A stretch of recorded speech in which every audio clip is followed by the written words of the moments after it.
Hello, everybody, and welcome to Lace Out's Round One 2022 review. What a cracking weekend of football, everybody, and we're rapt to have you back. Our 5th season. It is going to be big. It is going to be huge. It is going to be packed tighter than my co-host's Lycra when he's going for his 60k rides. For everybody joining us again, thank you to all our Lace Outlaws. We can't have a show without you. And if you're joining us for the first time, I'm your host, Chris Pepper, the 377-game superstar of the East Keeler Football Club and mad Melbourne man. But just like I've said before, and you may not have heard it if it's your first time, there's Tango and Cash, there's Torval and Dean, and I've got Roller Girl and Dirk Diggler, and I'm Dirk, and my roller girl, Jamie the J-Dog Wallis. He loves his Port Adelaide. He can't stand Ken Hinkley, and he was ranked number 9 for Iron Man in the world one day. And he is the co-host for the most, and we're rapt to have him back again. How are you, big fella? And commiserations for another letdown on the weekend. I'm only here so I don't get fined. It's all right. Footy's back, mate. How good is it to have the footy back? Tell me you're not excited, Dogger. Well, Tell me you're not excited. It's weird. It was a weird. I felt weird having TV back on. I mean, say TV back on, footy back on the TV. I've spent a whole summer, reveling in England's loss. I've been watching a bit of the tennis, a bit of the Winter Olympics, and just to feel like it's been non-stop sport, and we're back again. Mate, we're back again. We're back again. And I'll tell you what, this game is going to have more life in 1 hour than the test series has had in 3 tests over there in Pakistan. What an absolute snooze fest that has been. But we're not here to talk cricket. We're here to share the wonderful world of AFL football with all of our Lace Outlaws out there, the greatest football community out there supporting us for 5 years. And, geez, we love every single one of you. All right. How'd you see the weekend, mate? How did you see it? Weekend. It looked like a first round weekend. There was some shocking skills on either side. No matter if you lost or won, there was some terrible football skills going on. It's that weird part of the season where the sun's still out, the games are hot, and there were some tired boys by the end of the games, and that was across all of the games. There were some very, very tired looking boys running around. There were some tired-looking boys, and I'll tell you what, there was a few supporters who had, by the end of the game, had their fill and probably haven't paced themselves as well as they should have, because towards the last 10 minutes of the final quarter at the Melbourne Bulldogs game, there was quite a few gentlemen tripping over themselves and falling over their seats. So as the players sort of got back into the groove, the drinkers in the MCC, they needed to find their pacing as well. How did you find the Wednesday night game, Peps? Mate, it was awesome. Yeah, in terms of from a Wednesday night perspective, don't do it again. Yeah. My grand final replay, loved it. Just to be at the home of football. The house that Robbie built. It was not Robbie Williams, Robbie Flower. It was just awesome to be at the footy. 58,000, I think they had there. It was a cracking crowd. Don't worry about what the numbers say. 70% of all Melbourne and Western Bulldogs members at 20th of February this year turned up to the game, which had more members at the game than the one on Thursday night, which only had 47% of their members. Tell you what, you guys managed to turn a 3-minute job into a 3-hour marathon. I reckon half your member base died waiting for that flag to be unfurled and put up the bloody up the flagpole. That took forever.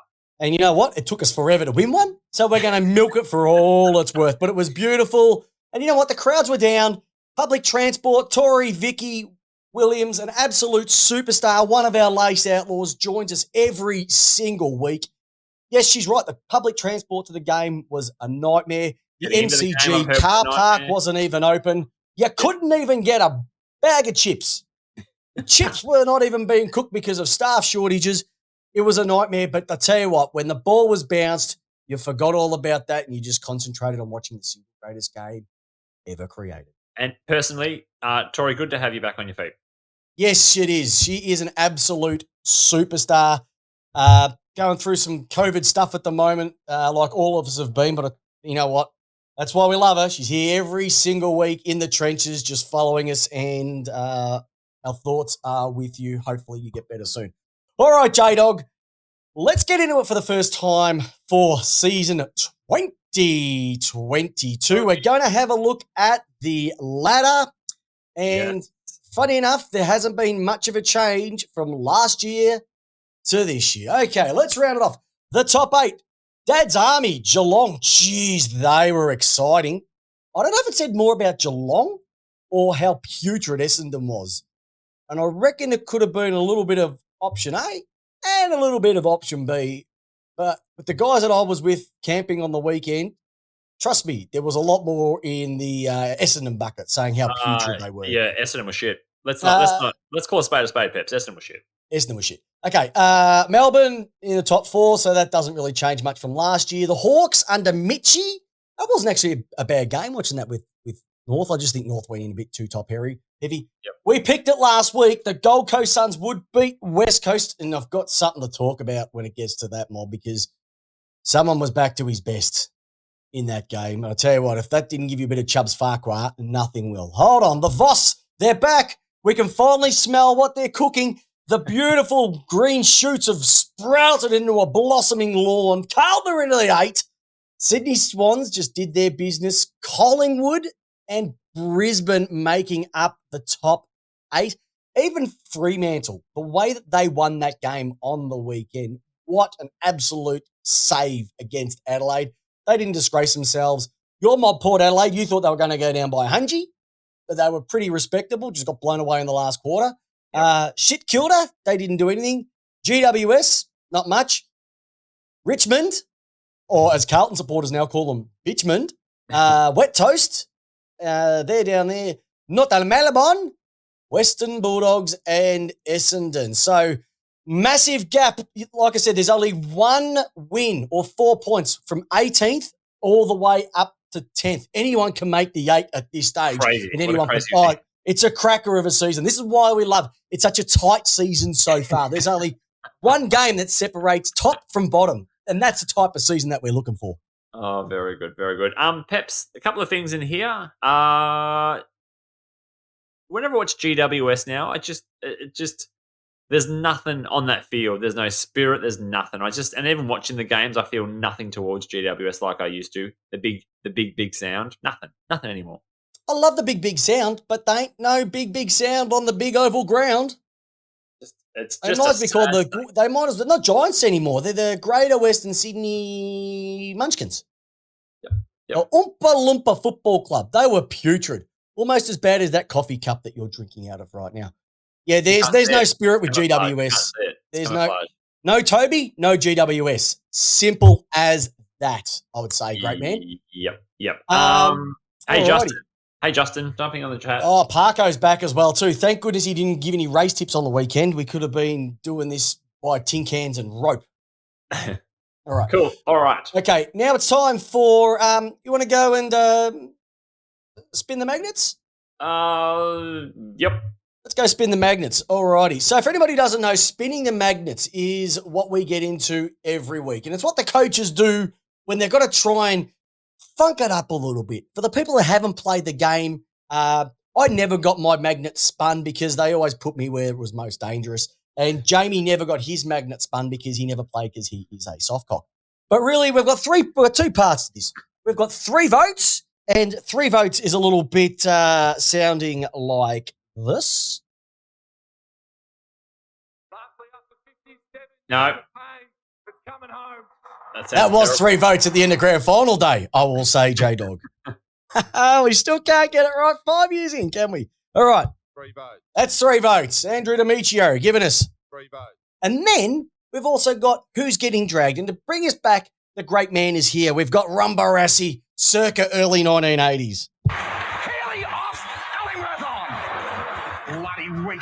So we're going to talk about the good and the bad from the weekend. Would you like me to start this one off, J-Dog? Go for it, Peps. All right. The first one I have to go to, and I mentioned it a little bit earlier when it comes to 3 votes. is the great man from the Gold Coast Suns, Matt Rowell. He has got no tape on him. He's back to his first couple of games. Remember when he polled 3 best on grounds in his first 3 games? I do. Well, he's now got 4 best on grounds in his first 5 games. He was sensational. He's just a man mountain. He's back to his 33 posies the bloke had. And to top it off on top of that, he got Willie Rioli'd.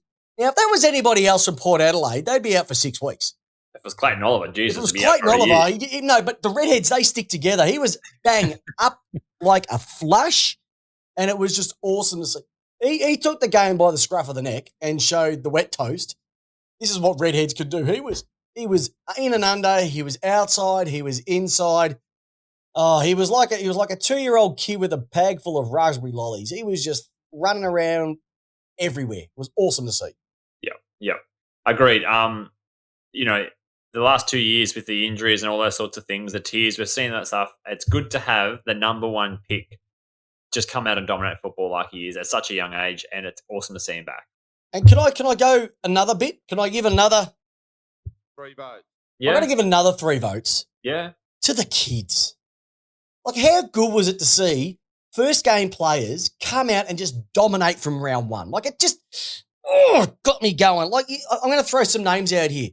Josh Rochelle from Adelaide kicks a bag of 5. You've got Nick Dacos. Like, first game, like, he's got the Dacos name behind him. He's got his brother on his field. He's got the Macedonian Marvel in the stands, and he comes out and just dominates as well too. Jack Hayes from the Saints. Who saw this coming? No. It killed it in the sandful for a few years. Finally gets his chance and was St Kilda's best player. Kept them in the game at one particular stage. Probably their cheapest as well. And you were talking about number 1s. What about JHF, Jason Horn-Francis? Strong He reminds me of an under 18 kid playing under 10s. Yeah. Like, he's just got a body that an 18-year-old shouldn't have. Yeah. You haven't even got that body at close to 40. No, I haven't. You're right. He's a man mountain. He is going to be a gun. And I think he wears number 6, so that just adds a little bit more to it as well too. But it was absolutely unbelievable. And I'm going to get to one other guy very, very shortly. He's coming in on the chat thick and fast, and I'm not going to mention him just at the moment because he's going to be getting his own little special part. Well, I was just to see so many freshies coming in and just having a crack around 1. I don't think I've seen it like that for quite a while. Not the breadth of how many there were. Yes. What about Willie? Willie's back again. That was good to see Willie Rioli back. Willie Rioli? Seasons, Calm down. No way. No. Get over it. No. You don't like him back? Doesn't do anything for me. Doesn't he? Doesn't excite you? No, it doesn't excite me. He's a thug. He's a thug? He tries to take out people with his hip. You know? That's going to be part of my getting dragged in a moment when we get to the tribunal. Well, I was excited to have the Willie machine back after so many years. He's back. You would have thought one bottle of Gatorade would have got him in so much trouble. No. Just avoid yellow Gatorade. Stick to the blue Powerade. You reckon the first sign of him tampering his urine sample was when he passed over the little cup and it looked like Arctic blue rather than yellow? There might have been something that was a giveaway, but he's back. He's jumping around. He's got a bit of funk, and my God, they need as much as they possibly can over there at Port Adelaide. West Coast. Adelaide, West Coast, because, they're shocking. They're putrid. But Darling will be back this week. Fingers crossed. We'll see what happens there. He's made his rules. Has he got the rules? He's done all the AFL things he has to do? Yep, he has to do everything he has to do, and, exactly right. Hey, what about you, mate? What was your sort of big takeouts, your 3 votes, 3 votes for the weekend? Well, I don't really have a lot of 3 votes because I must say, I was just happy football was back. But probably my big thing, I was probably a bit selfish here, Peps. I mean, Melbourne, I continue to do what they do. You had Big Gorney up there. There's a little bit, just Melbourne-esque. Obviously premierships aren't given away in the early part of the season. No, we're in premierships in March. It was very good to see Gorney, very good to see Petrarca, and obviously Clayton Oliver just diving flopping around like no one's business. So that was good to see. Like Adelaide, I mean, Melbourne haven't changed. Lever across the back line doing his thing, so that's always didn't play, nice. so you didn't watch the game, did you? No, I didn't watch. No, I watched half of it. I got bored. Peps, I got bored with the game.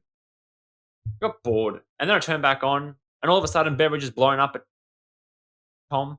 And I can't, we'll talk about that later. Don't go too much into that just now. But then Bucks is on there, and I'm going, oh, God, Christ. Bucks is talking about he was shocked, and Gary was shocked, and they're all shocked. Bit of drama round one, Peps. I like a bit of drama on the round one. I know. It was good. Like, even bit like testy. People were testy. Oh, a bit testy. I think there might have been something, between Tom and Bevo. And I'll tell you what, if I had to put Bevo and Tom Morris in a ring, I don't reckon that would last more than 10 seconds. Bevo's mustache just on his face would scare Tom Morris into tapping out. Round one was just a testy time. Coaches, players, bit of everything going on, Peps. And I think also, though, I must admit, one other thing that makes me laugh. Right, is what's that? Then, I went past the shops and there's already Carlton supporters queuing up for grand final tickets. Wow. They broke the hoodoo, Peps. That's in my top three. They broke the hoodoo. Broke the hoodoo. It's like the season. Hello, here we go. All these people that you never heard back for Carlton. Oh, my God, we're back. Look at us. Da, da, da, da, da, da, da, da, da. If I had to hear that one more time. Everyone who called any of the sports channels on the next day started off with this. Da, da, da, da, da. Hello, insert name. How good is it to see the Blues back? Da, da, da. Oh, for God's sake. You almost got as sick of the song as a big sound during that 2019 grand final. It is the AFL's worst song, and I'm coming from a position of authority, being a Port Adelaide supporter. Yours is pretty shit, though. Let's be honest. No. Carlton's is worse. Carlton's is the most depressing winning song I've ever heard. We wanna put you to sleep. It's like euthanasia, that song. That's what if they ever brought in not corporal punishment, but the ability to kill people. That's the way you do it. Play that. And we don't have the gas chamber. We just strap you into a chair and constantly play the Carlton theme song to you. It's almost like that would kill anybody in 5 minutes or less. It's almost like they need to chuck in there like a bit of navy and blue, like just something to get it going. Oh, they just need. Maybe it's because there's a lot of old Italian people who are on their last legs, and it's just a nice song before they like the Zorba dance. Yeah, before they go to sleep for the final time. Unbelievable. But yeah, they were good. They were good on Thursday night. The Blues, good to see, and they've only got Walsh to come back. They lose Chera, they're getting Walsh. They're going to got a pretty strong midfield as well too. And I thought they would have been in some trouble with Liam Jones leading, but having Wiedering back there and McGovern finally maybe having his spot there. Yeah, there's definitely something. Carlton. What was it? A 36-point turnaround from the third quarter? Yeah, it was enough. And even that last quarter, Richmond. I don't know. Once again, it was a little bit like the Saturday game with Essendon and Geelong. Did it say more about Carlton, or did it say more about how bad Richmond are going at the moment?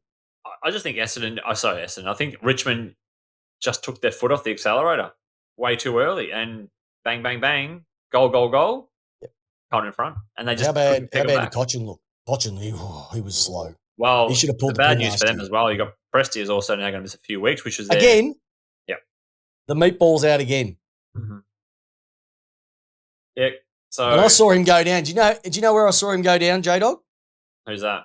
Where's that? Did I tell you where I saw the meatball when he went down on Thursday night? Where it happened?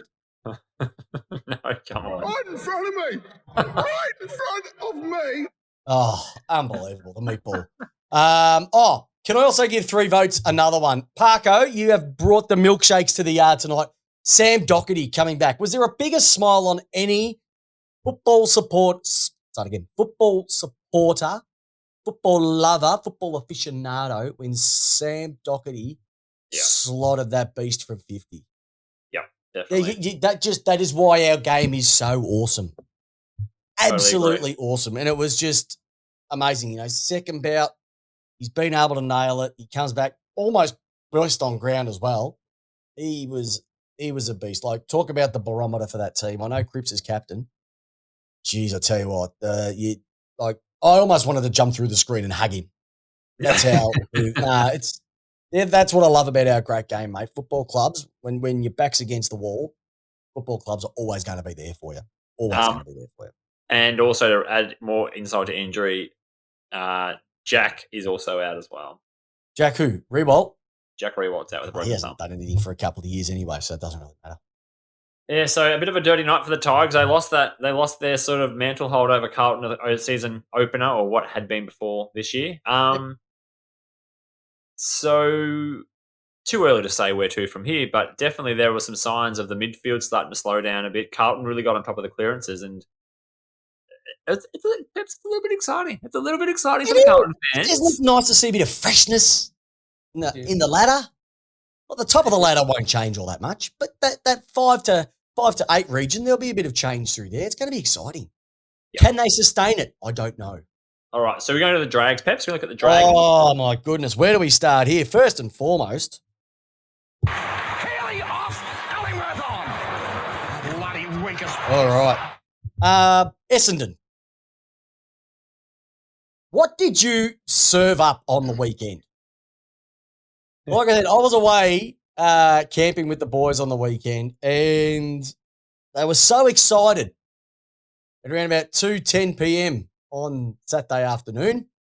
And by about 2:40, they were like, we're going back to the pool. And I'm talking about the swimming one there, the swimming pool, because they were putrid. Geelong, they were exciting. Dad's Army, my goodness, it's like we went back to 1940 and when they all played their first season of football together. It was unbelievable the way that they were just singing around the park. This is not like Geelong that we know. Chip it back, chip it back, chip it back. But Essendon, Peps, I always say... And they were almost a full strength too. That's the disgusting thing about what they served up. Peps, I always say you leave the game, you pick up the game where you left the last game. And silver lining to every loss that Essendon has, because let's face it, it's been a pretty lean period for them. Lean? Peter Wright kicked the last goal of the game, so maybe that's an omen for this week. Continue that form. I mean, it was a 10-goal loss, 11-goal loss, but you got to find silver linings, Peps. Oh. You're always so negative, Peps. So it's just 5 years of this. You're just so negative all the time, and I'm just trying to find some silver linings. I'm a realist, mate. This is what we love about this. Hey, by the way, do you know what the postcode is? We went down to Lake Epilock. Do you know what the postcode for Lake Epilock is? It's just down the road from where I grew up. Yeah, 6204, which happens to be the same number of days since Essendon won a final. Oh, poor Essendon. So let's hear it. They won't be singing this during finals time for quite a long time. Free from a victory. Free from a victory. 11 goals. That's a respectable first round loss. They got pantsed. And you know what? Can I? No. I'll hold off. Yes. What they kick? How many goals they kick for the game? It was 11, wasn't it? 11 goals for the game. Yeah. Yep. 11 goals for the game. Yep. And 5 of those were kicked by a guy who wasn't even on their list 3 weeks ago. Yeah. Yes. Yes. Good recruiting, Peps, is the silver lining for that one. Good recruiting. And it could have got worse. Like, let's not joke. Let's not joke about this. Like, Geelong kicked 2018. Like, it could have been easily a hunge. Easily. At one stage, it was looking hungy. I even turned to the boys and they go, "Is this going to be a hungery?" And they just said, "It doesn't really matter at this particular moment in time whether it's 60 or a hungy. It's still bad." Yeah, they were shocking. You know, also, it's a bit of a. It's funny though. You have a look at the ladder and who's towards the bottom. The Doggies were towards the bottom, but they were in front by almost 4 goals at one stage during the game against the D's. Yep. So it just shows that I think it was like a 24-point margin, something along those lines. Yeah. And they were second. So the games are actually quite close. A lot of them. Yep. There wasn't many blowouts except for the Geelong game. Even the North Melbourne Hawthorn game, that was actually quite good standard-wise for a first game. Like, you wouldn't say that often at a Hawthorn North Melbourne game. But yeah, it was actually quite good. Unfortunately, just North went in way too top-heavy. And when Hawthorn streamed down the other end of the ground, they just didn't have the manpower to stop them. They probably have to think about that for this week as well, too. The Fremantle-Adelaide game, that was an absolute corker as well. The save, the golden fist was already won at the end of that game. What an absolute save too. So it wasn't Can I- really many. Can I talk drags. about one? I can talk about Yeah. one drag moment, Peps. I sort of buried the lead earlier. Please mention it. Please mention it. I'm not going to mention the one news we're going to talk about in a second, but I'm going to talk about. I buried the lead. So the Giants. Like I'm just checking. Giants, are you home? There's a whole other quarter to play in football. There's 4 quarters, and they literally they scored 3 goals in half a game of football, and Sydney just went bang. And if you watch the worm, I love the worm. It just goes like peak, peak, peak, and then zoom, drop. Yep.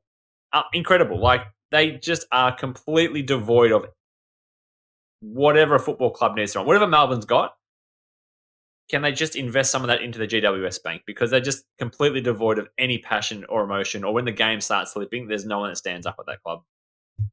Problem is the passion wasn't playing. The passion got 6 weeks for touching an umpire. Mm-hmm. When Toby Green doesn't play, there's no passion in that mob at all. Their culture's screwed. Sorry, their culture is screwed. And I don't know what they're going to do to get it right. Cameron's Absolutely last year. Yeah, Cameron's last year. Has to be. Has to be. Oof. You know, they talk about Clarkson going up to Gold Coast. He might be having a look at GWS. GWS are not that much better. They've got more talent on their list, established talent, and they've had less stripped away from them than Gold Coast. But if I had to put both teams up against it this year, what Gold Coast delivered, even though it was against West Coast, and what GWS put up, I'll take Gold Coast any day of the week. Yeah. Yeah, they were good. I will have to mention also Collingwood, bit of a new different style as well. Ooh, yes. As well. Mason's goggles. Peps, don't be a hater. I'm not a hater, but only in America, only a 6'11" wanker from the States could carry that off. Peps, it's to help him play better. Why can't you just accept it, Peps, for what it is? He needs to see the game, the ball. All right, it's just not. But you know what? Then he has these things on his arms. Have you seen those little sweatbandy things he has on his arms? And then it just takes all the credibility away. That just has wanker written all over it. I'm sorry. You tell me what they're for, but that's just got wanker written all over it. I'm sorry. Yeah. So the only other thing that I have to say, which would be getting dragged, was just some of the umpiring decisions once again coming out of it. 50s. I saw the 50s were pretty good, but I did see a couple of 360, 720s on the weekend, and it wasn't paid. And I was like, hold on, weren't you going to stop that? I don't know. I have no idea. Parko, how did he can't wear contacts because of his eyes, because of what's happened to his eye. He can't wear contacts. Parko just asked why he can't wear them. He has to wear glasses. Peps, can you solve this? And maybe the listeners out there can also solve it for me. When I was growing up, when I was a Carlton supporter, when I was a young boy, my dad told me that the reason why Stephen Kernahan couldn't kick well at night time is because the contacts copped the glare off the lights in his contacts, so he couldn't see the goals. But during the daytime, he could mark the ball perfectly and see the goals perfectly. Is that a real story, or have I just been told one of those like the rabbits and the Great China Wall stories? The Emperor Nazi Goring. Yeah, keep the rabbits out. I don't know, listeners. If you can answer that on our Facebook Is that true? page, Is that a true thing? Do contacts give you? That's the listener question for this week, Jamie. Do contact lenses give you glare? You're putting that one up tonight? As a Carlton, I don't wear them. As a Carlton fan, Kernahan was terrible at nighttime games, but an absolute dead eye during the daytime games. And I thought that was the reason he lost that game. And it was a tie against Essendon. Kicked it on the foot because the glare from the sun coming off. No, from the contacts, the glare from the light onto the contacts. The glare off Milhana's forehead. Oh, Milhana would do. Milhana was, he's a sensational cooter. All right, let's get into the news of the round. Once again, there's not a lot of news to sort of get around, but there's probably a couple of things that have, of course. So we're going around the grounds with our newsman. He's the man we know as Jamie the G-Dog Wallis. He's the news hound. He's got the news of the week. Jamie, what have you got for us around the ground? Well, let's just go with the top. It's because of what we do. We have to talk about it. They roll into each other. It's sort of just like one of those stories. Oh, It's like looking into a mirror. Oh, hey, Jazz. So we've obviously got the Bevo explosion going off at Tom Morris for reporting that the team list was leaked a little earlier, and Bevo in the press conference post game, obviously a little bit fired up about the loss, but had a massive crack at Tom Morris, calling him a muckraker and a disgrace to the media, a disgrace to himself, telling him to leave the press box area. It was quite personal, and all because Tom Morris just reported that there was an out, not dropped for disciplinary. Who was the player again? Tom Jack. Hunter. Sorry, Lockie Hunter. Not because of disciplinary reasons. It's just he was dropped purely on just being dropped. And he got in such a little hissy fit about it at the press conference. But then, as you think that story's finished, so the next day, journalists come on. We've got Caro asking for a 6-figure fine because bringing the game into disrepute with such a comment against the media journalist. You had all the news outlets talking about it. Bevo went on and recorded one of those fake apology videos during the Western Bulldogs. I don't think it was fake. I don't think it was fake. I've watched it. Peps, he was reading the screen like this. Yeah, he had to read what he was going to say, but I think there was a bit of. It's like me in a Zoom. It's like me in a Zoom meeting. I'm just looking at the people, not actually looking at what I'm doing. Yeah, no, I think there was a bit of merit in his. You could see there was a bit of merit in his face and a bit of eyes. I don't know. Eyes as well. So, I think he seems like the type of guy that would. Had the Tex Walker sort of sorry feels. Oh no, that Tex Walker one was a shocker. All right. So then literally 20 hours later, 24 hours later, no, 20 hours later, then the WhatsApp gets circulated around the media news, and all of a sudden, Tom Morris has gone on record and a voice recording in a private WhatsApp message between his mates, working with his mates. Maybe mates is a loose term to use if they're recording their own iPhones and sharing messages and sending those things around. But anyway, J-Dog. About him, basically him outing someone in the media and calling her all sorts of things, and it had that about it. It had a bit of Benny, didn't it? It had a bit of Benny. So, as you can imagine, Fox pretty much sacked him within 30 minutes. That decision was made, and the world just was in stunned. Not the world, Australia, footy fans were stunned. That's all come out, and Tom's come out and said an apology and all those sorts of things. The reporter, which I will not talk about on this show, has come out and said that's not the way that she would have liked to have come out in the world. But let's just see what happens from there. But what a way to blow up your media career, and what a 24 hours. It was funny. It was interesting. Like we're getting stuff in here. Jared Hodgetts, welcome outlaw. Roo Boy outlaw. How did it get leaked? We're having a chat about this on the weekend, and I don't know how it got leaked. And we were saying it's a dog act by mates for letting it leak. You tend to think it might have been that he sent it to one of his mates, and then his mate has sent it to somebody, and that person, so a third party. But I don't know, Jamie. I know in the industry that we work in, we've got to be really conscious about what we say. We're not talking about the podcasting, but what we do as professionals. Mm-hmm. You have to be so careful in everything that you say. And when you were saying this, as soon as it goes to another party, it's out of control. It's out of your existence, and it can go anywhere. And you know that they say that the social media world is not the real world. It just goes to show that, like that, your career can be over. And especially when you see what happened the night before, you start to think, did he know something about that? Beveridge know something about that? Or it just happened to be a coincidence. But that's just way to blow up your career in 24 hours. Well, we'll see what happens. I mean, one of the unfortunate things about the boys' club of the AFL, like look at Wayne Carey, his track record is not fantastic, and he's welcomed with open arms, and I'm sure Tom will have some time away and will probably get picked up again as a reporter. But yeah. Not on our show. We have standards. It's just a really shit situation. Tom shouldn't have said those things about anyone. That's really, really poor. Talking about your colleagues like that, talking about anyone like that. But If I'm going to talk about you like that, Jamie, I'll do it to your face. exactly right, Peps. But also, Tom has shitmates as well. That's shit, mates. But that's the way. Unfortunately, it is.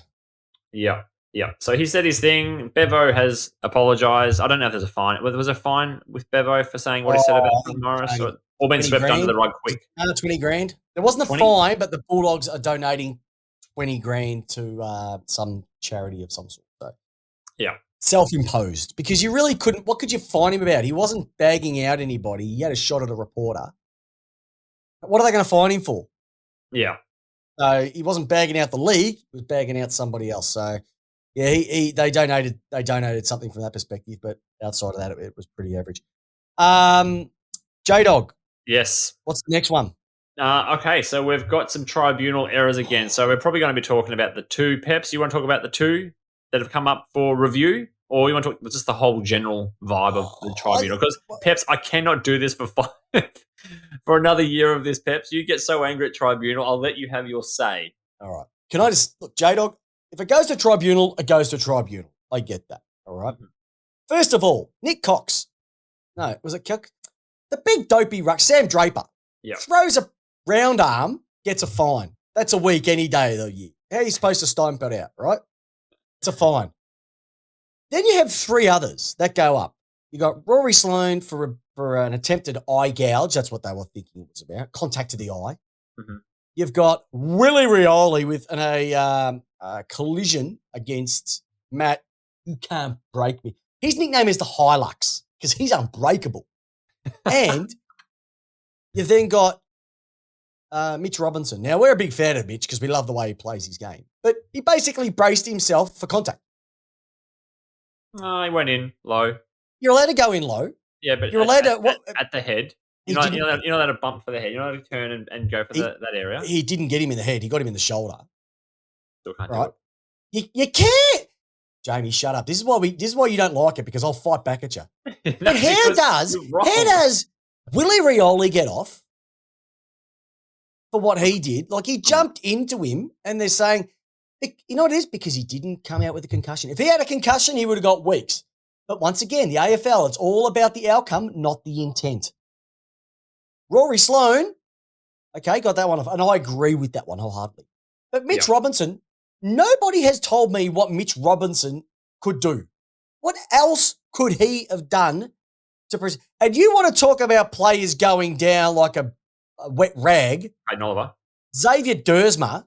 My God, Xavier Dersma had his head over the ball, and he Mitch didn't even Robinson get hit in the head. He copped his shoulder. You're allowed to, mate, Jamie. You're allowed to drop your shoulder. You're allowed to. So let's just. I know it's only round one, and we've got a lot of time for this, and I know you're firing me up here, and everybody loves it. But what else could Robinson have done?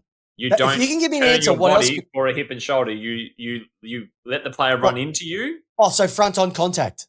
You can't do it. So basically, he can stand for a shoulder. You're not allowed to do that. We know that rule, Peps. But he didn't turn. He didn't turn. Okay, he just braced. He braced. You're allowed to brace. Now you're saying it's based on just purely the injury. If he snapped his neck, that's weeks. But if he hits him in the collarbone for the exact same action, we're fine with that. Yeah, I'm fine with that. He didn't hit him in the head. It's a contact sport. Jamie. Precedent. Okay, so all right. So if he, let's just say a player goes up for a mark, knees a player in the thigh, that turns into a corky, and he misses 3 weeks. Is that? But the AFL has said you cannot. If a player's there, you cannot turn and hit them with that part of your body. Okay. Contact on that part of the body. Jamie, he was literally standing still when this happened. He was in the same spot. Dersma ran into him. Yeah, so just don't twist your body into them. Jamie, you've got the right to protect yourself as well. You have the right to hip and shoulder. Jamie, he went to brace for the bump. You're allowed, and he didn't get him in the head, which is sacrosanct. So this is what I don't understand. It was a perfect bump. The guy got injured. That's what you get for being a Port Adelaide softie. No, we all know it. No. Peps, I know you know it. I know you know it. No, I don't know, Jamie. I don't agree with it. He didn't hit him in the head. It wasn't a dirty act. He didn't line him up. He just braced for contact. He got him in a weak part of the body, and he's gone down. That's a we need to go in sport. We need to go and have a review, like a 5-minute review. We can both watch the incident again and then come What's back. The point? You're still going to say your stupid argument, and I'm going to still give my positive argument. Where we're here 10 minutes later. It's just so not funny. Right, mate. It's not right. I'm pro Robinson getting a suspension. No, you need to stop that action. Which action was worse, the Rioli one or what Mitch Robinson did? Take out the injury. Which action, if you put them both side by side, which is worse? Where a guy jumps off the ground and turns to hit a guy high, or a guy... That's the argument. The AFL believed that he was going for the ball. No, Jamie. God, he was nowhere near that mark. They fucking frustrate me every freaking year, this mob. Mate, I keep saying it. Common sense is like deodorant. The ones who need it most never use it. Are you saying about the AFL? Oh, both of you. Just as bad as each other. All right, let's move on. There's one other news of the week, and it's not football related, and it happened today. Oh, yes, go for it, Peps. Ash Barty. Oh, Bevo. It was like totally out of the blue. Like, where did it come from? Mm-hmm. They reckon the signs were there. She won Wimbledon. That was her goal. She won the Australian Open. She's finished on top. Good on her. What more can you say? Like, go and do something else. I've got kids. You've got kids. Mine are at the age they understand sport, and I say to my daughter, does she watch sport with me? And even Noah to a degree, I go, kids, that's how you handle yourself. Yeah, that is just that's class. She's just class, and she's just an Aussie who loves her sport. She loves a beer, and she just treats people as an equal. That's the impression I get from her, and she's going out like that. It's a shame because you're a bloody good representation for this country, and you're going to be sorely missed. And I hope that she plays for GWS and gives them some spirit. Yeah. Well, one day we might see her back. She may return. She's still young. She may return. She's only 25. Yeah, definitely. She may, after a couple of years, whatever she's doing with her life, decide I want to come back like she did with tennis. Why not? Play cricket, and then come back. Why not? Hey, J-Dog, guess what? We have our rising star. We do. How good was this? This guy's come completely out of he was brought up earlier on, came in on the chat. I couldn't say it because we were going to go to this guy, but we were. Nick Martin, it was just, you watch that game and he kicks a couple and like, who's this kid? But then it was just like, how many more? And it was another and another and another. He's ended up with 27 touches, 10 marks. Mm-hmm. He's kicked 5. They've kicked 11 in total. Like, it was just an awesome showing. And I know they're talking about, what about Josh Rochelle and Horn Francis and all these other guys, Hayes, what's his name? Jack Hayes from the Saints. No. Well, he's too old, so he can't get it. But this kid kicks 5 in a team that was getting handsed from a midfield that was doing absolutely nothing. Like, he was not even on their list 3 weeks ago. No. That's even the most shocking part about it, is that he was part of the SSP. They brought him on. Good on him. And he wears zinc cream too. Like, there's a fella who knows his place in society. Good on you, young fella. Look, hey, will he win it? Probably not. But there's probably a lot of Essendon people that could maybe have a look at what that kid did. Take a leaf out of his very, very small but professional book. Yep, absolutely. Yeah, missed didn't get picked up in the 2019 draft and went away for 2 years and just focused on playing footy. And had an opportunity through the SPV and pick 5 goals, win a Rising Star nomination. And he's going to be able to go and put on a suit and go to a fancy dinner at the end of the season. Good on you, young fella. He might not get to the Brownlow, but he is going to an AFL event, and you know anything can happen at those AFL events. Yeah. All right, big fella. Well, I just want to say, just a final thing. There is a connection there because, I think Port Adelaide also take a fair credit from this as well because he used to play alongside Mitch Georgiadis over there in Subiaco. So I just want to Port Adelaide once again influencing the league to such the level of degree they do. Yep. And did Georgiades play on the weekend? Yep. Yeah, he did. Yeah. It's quite a game. It's quite a game. Had a quiet game. So basically, you've decided to keep the person who had the quiet game and not even pick the guy up who's going to be a gun. Yeah, good work. Good work. And your ski double up's going to be out for a number of weeks as well too. Unfortunately, good old Aaliyah. We've got a half our back line out now. This is going to be good. We only had 5 out last week, and we still beat the runners up. So double Cobras to the D's. Hey, guess what it's time for, J-Dog? What's up? It is time for a bit of... Here comes the money. Here we go. Money talk. Here comes the money. Here comes the money, because we've had a couple of massive contracts come in over the last couple of days. So, the big one, Jack McRae, 5 extra years at the Dogs. Huge. Keeping him at the kennel for another 5 years. So I think it's to the end of 2025. Yep. Or 6. Not a bad one. I would have probably shopped around a little bit. Probably a few other clubs on the rise. Dogs are probably on the slide at the moment after getting advanced by the D's again. But good on him. He's made a massive contract. That's a big one. Good news to come out of the Doggies. They've got quite a few that have to sign up for the rest of the year. So it's going to be interesting as they flow through. But another one has signed up the D's, Tom Sparrow, or Tom, I bang him in from 50 Sparrow.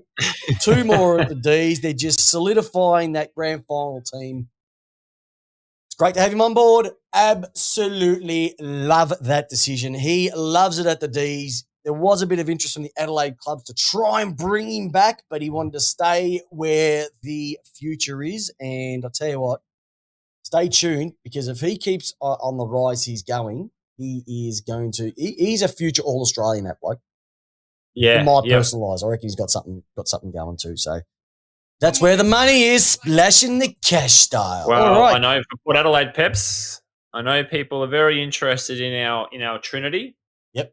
2 of them were locked away. So we locked away Zach Butters and Connor Rosie. Well, hold on. And Dan Houston. Oh. Mr. 55 metres himself. And we also locked away our first-round draft pick this year, Josh Sin, who decided to just sign up for another couple. Good on you. Good on you, Port. Finally signing up average players and leaving other good players like Nick Peps. There is a lot of young guys who have just come through the draft and are just signing some extensions. Like, we had Neil Eramis from Freo. Yep.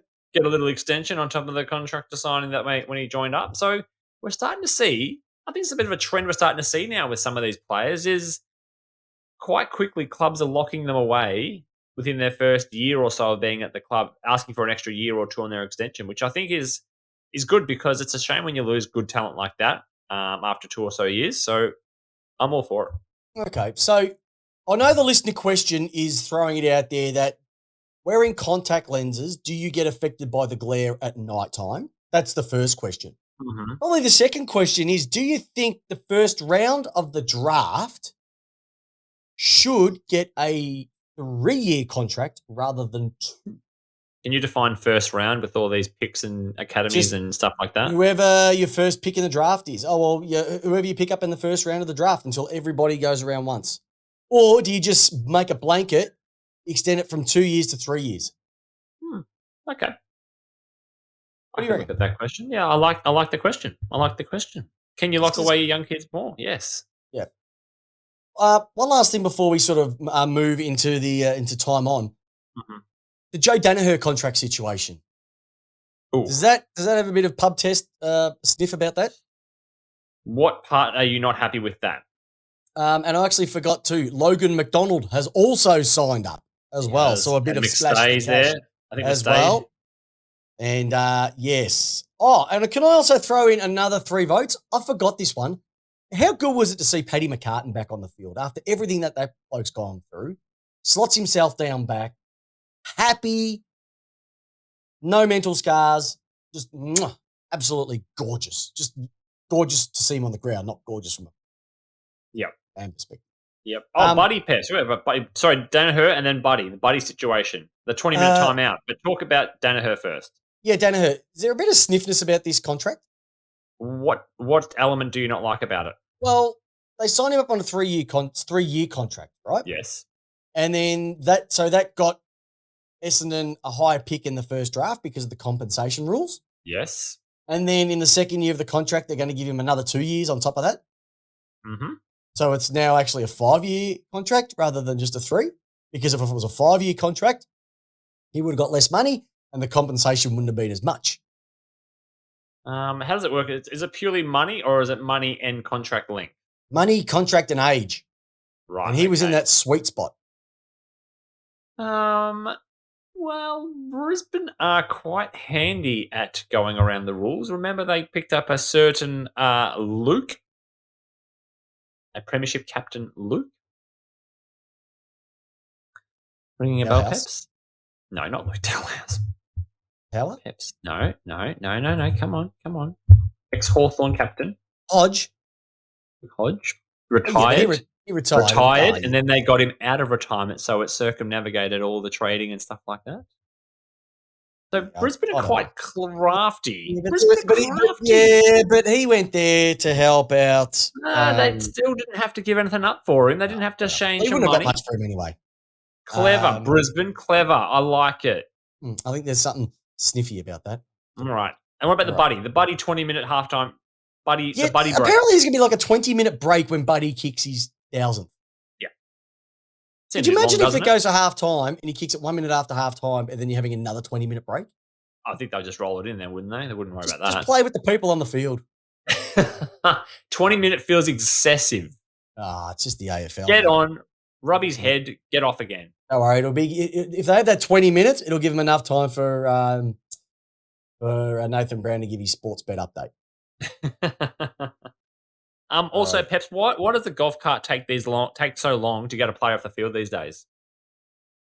When a player goes down injured and they have to get the stretcher out, it feels like it takes forever. It's a good 15-20-minute break. It just takes forever. I don't know. We've got golf carts. Get them off there. I don't know, Jamie. If I had the answer, I'd give it to you. It's annoying, Peps. They've got to open the gate. Why isn't the gate open already, dickheads? You already got out there. You know what's happening. Get the shit organised. I don't know. Oh, sorry. His collarbones, calm down. Wednesday night. I know. Wednesday night. Hey, last thing before we get it 1 week at a time. Let's have a look. What game are you looking forward to this week? Because it all starts tomorrow night on Thursday night. It's been a big week already. Doggies and the Blues. Ugh. Pass. Let's go and have a look. Friday, Saturday. Ugh. Is there much to think about this weekend? Bulldogs, Carlton. All right, let's go. Bulldogs, Carlton. Let's quickly do our tips. Bulldogs, Carlton. I'm going Carlton because Bailey Smith's not playing. I'm going to go the Bulldogs to bounce back. Okay. Friday, Sydney, Geelong. That's be a good game. SCG. That'll be a good one. That will be a good one. Sydney for me. Sydney? Yeah, I'm going Sydney as well too. I think they've got something going and they'll do anything to get Buddy his 4 goals as well. Dad's Army, once again, it's going to be after 7:50 p.m.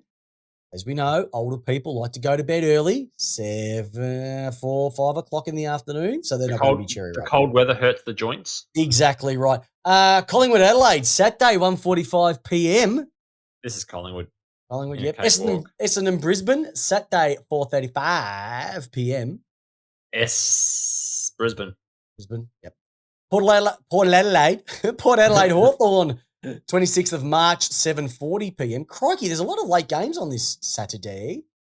Yeah, this is going to be a Port Adelaide one for me. Port, yep, I like that as well too.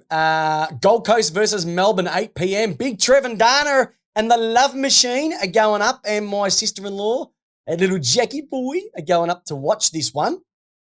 Peps, you get an invite to the family? No. I didn't get an invite. Mayor and I didn't get one. But that's okay. I know that is rough. Yep. That is rough. All right, so for me, I'm going to go to the Gold Coast Suns. We're just doing that to piss me off. No, I'm Melbourne for telling you me. what, Raul is going to towel up Oliver. All right. Oliver, Awesome. Raul will just run past Oliver, and Oliver will flop like, I'm dead. Give me a 50. Throw his head back. He's such a sook. North and Wet Toast, Sunday. Keep dogging around the back. Hey, we get to the next game? Petrarca, can you give me a handball, please? Give me a handball. I can't get it myself. Oh, just fucking dickhead. Yeah, it's going to be the Fanta Pants versus the Ginger Ninja. It's going to go off. North West Coast. It actually might be a good game. This will be the good game, I reckon. I reckon North have got this one. Wet North Toast don't travel. And North just purely because it's at Marvel. Yep. Richmond GWS. Whoever loses this, season's over. Oh, you're calling it that early. I'll tell you why. Because if you lose your first 2 games of the year, there's only a 10% chance that you can get back into the 8 at the end of the season. Well, I'm going Richmond because Giants are just the most depressing team to watch in the AFL. Oh, no, I think that's the next one. St Kilda and Fremantle in Freo. Here we go. I'm going to go Rio on this one here. And I'm going Freo as well too. Hey, big fella, what a cracking episode to start our first major review of round 1. So just a few things, everybody.